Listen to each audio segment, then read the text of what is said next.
નમસ્કાર મિત્રો, અમારી યુટ્યુબ ચેનલમાં તમારું હાર્દિક સ્વાગત છે। તો અમારી ચેનલમાં નવા હો તો લાઈક શેર સબસ્ક્રાઈબ જરૂર કરી દેજો। તો આજે આપણે તમને એક કહાની વિશે વાત કરીશું। તો ચાલો શરૂ કરીએ આજની આ કહાની। તો ધ્યાનથી સાંભળવા નમ્ર વિનંતી। સામુદ્રિક શાસ્ત્ર। આજે અમે તમને હાથની હથેળી અને આંગળીઓ પર ઉગતા વાળ વિશે જણાવીશું। તો ચાલો જાણીએ કે સામુદ્રિક શાસ્ત્ર અનુસાર હાથની હથેળી પર ઉગતા વાળ શુભ માનવામાં આવે છે કે અશુભ।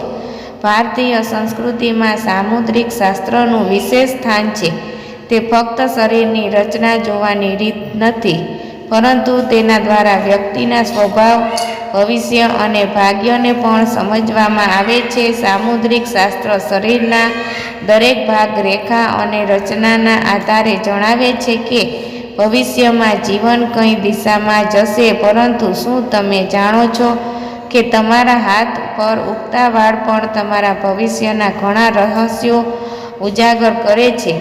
હાથની હથેળી પર વાળનો અર્થ શું છે? સામુદ્રિક શાસ્ત્ર અનુસાર જો કોઈ વ્યક્તિના હાથની હથેળી પર આછા વાળ હોય તો તે શુભ સંકેત માનવામાં આવે છે। આવા લોકો મહેનતુ હોય છે, તેઓ શારીરિક શ્રમથી ડરતા નથી અને પોતાની મહેનતના આધારે જીવનમાં સફળતા મેળવે છે।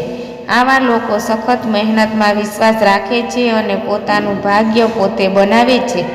જો વાળ જાડા હોય કે ગુચ્છામાં હોય તો શું? હવે વાત કરીએ એવા લોકો વિશે જેમની હથેળીઓ કે આંગળીઓ પર વાળ ખૂબ જાડા હોય કે ગુચ્છામાં હોય। સમુદ્ર શાસ્ત્ર કહે છે કે આ માનસિક અને નાણાકીય તણાવનું લક્ષણ હોઈ શકે છે।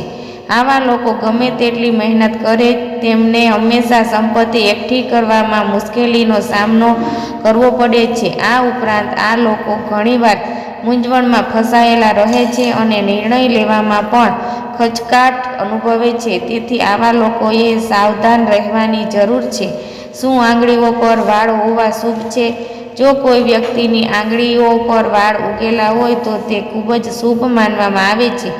તે એ હકીકતનું પ્રતીક છે કે વ્યક્તિ બુદ્ધિશાળી, સર્જનાત્મક અને વિચારશીલ છે। આવા લોકો પોતાના મન અને સર્જનાત્મક વિચારસરણીથી આગળ વધે છે। ખાસ કરીને લેખન, કલા, સંગીત કે ટેકનિકલ ક્ષેત્રોમાં આવા લોકોનું ઘણું નામ કમાય છે।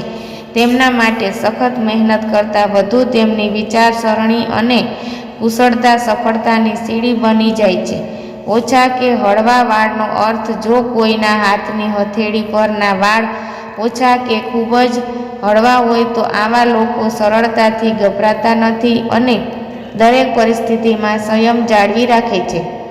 તેઓ નાણાકીય બાબતોમાં પણ સ્થિર રહે છે અને વિચારપૂર્વક નિર્ણયો લે છે। સંતુલનની જીવન જીવવામાં માનતા આવા લોકો અન્ય લોકો માટે પણ પ્રેરણારૂપ બને છે।